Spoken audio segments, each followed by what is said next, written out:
Anaglyphe, étape 6, créer l'anaglyphe d'une maquette plus complexe.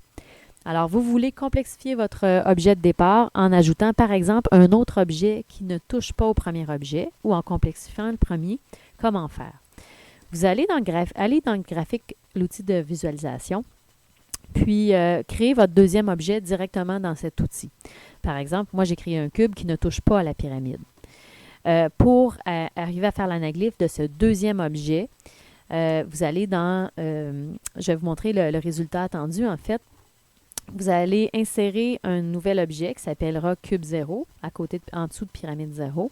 Puis à chaque étape, la pyramide 1, vous allez faire cube 1, pyramide 2, pyramide 3, vous allez faire cube 2, cube 3, cube cyan, cube rouge. Donc, il faudra créer ce nouvel objet-là pour chaque étape. Ça a l'air très long comme ça, mais en fait, on va utiliser beaucoup de copier-coller. Voici comment faire. Donc, vous allez dans le graphique visualisation.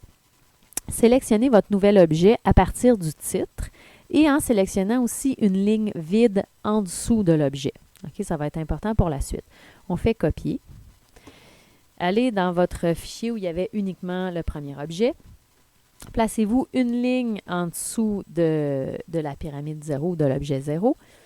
Et vous allez cliquer sur le numéro de la ligne où vous voulez insérer votre objet. Vous cliquez sur « Insérer les cellules copiées ». Décalez les cellules vers le bas. OK. Et voilà, vous avez inséré votre nouvel objet. Il suffit maintenant de faire la mise en forme pour le mettre à votre goût.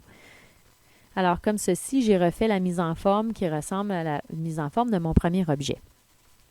Maintenant, faire le deuxième objet qui a subi une rotation d'un angle A. Vous allez procéder de la même façon par copier-coller.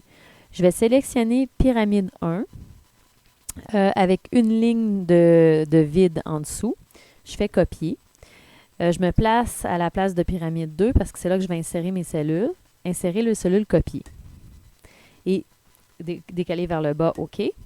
Vous allez voir que le nouvel objet qui va devenir mon cube, en fait, les cellules, les formules ont déjà été calculées. Il y a des chiffres qui fonctionnent. On va voir qu'est-ce qui a été calculé, en fait. Faites échapper. Je double-clique sur une cellule. Alors, on me dit qu'on a fait ce vecteur-là multiplié par la matrice. Bien, c'est exactement ce que je voulais. Donc, en utilisant le bon décalage entre les objets, le calcul se fait automatiquement en faisant du copier-coller.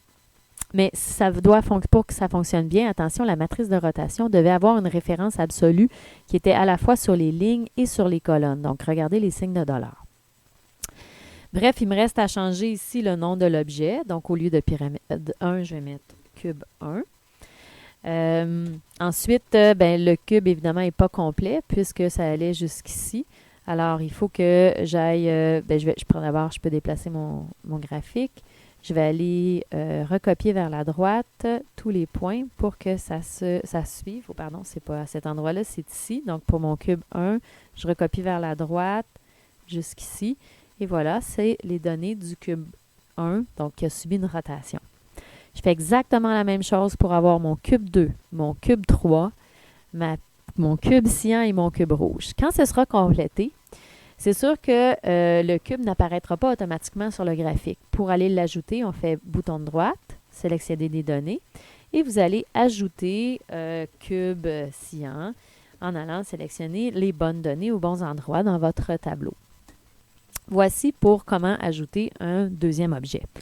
Maintenant, si vous voulez complexifier votre premier objet, par exemple, si je retourne à l'outil de visualisation, admettons que je veux rajouter, par exemple, je remonte au sommet de ma pyramide et je veux rajouter comme une antenne 0,07. Donc, j'ai rajouté une petite antenne ici. J'aimerais que cette antenne-là soit rajoutée dans toutes mes pyramides et dans mon anaglyphe. Donc, les 2 points rajoutés, je les copie. Ici. Je peux leur attribuer un nom ou même si vous ne les nommez pas, ce n'est pas nécessaire. Là, ça va être important d'aller faire un recopie vers la droite de chacune des pyramides pour calculer les nouvelles coordonnées. Comme ceci, etc., jusqu'à pyramide cyan.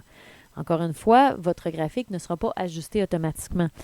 Vous allez faire bouton de droite, sélectionner des données. Par exemple, la pyramide cyan, si vous voulez modifier ces données, vous devez cliquer sur « Modifier » et aller resélectionner les valeurs sur l'axe horizontal, sur l'axe vertical. Et c'est comme ça que vous allez pouvoir ajouter 1, 2, 3, plusieurs objets. C'est sûr que dans l'outil de visualisation, vous êtes limité à 4 objets à visualiser à la fois. Donc, avec ça, vous allez pouvoir faire la maquette d'un objet qui pourra être très intéressant à regarder en 3 dimensions.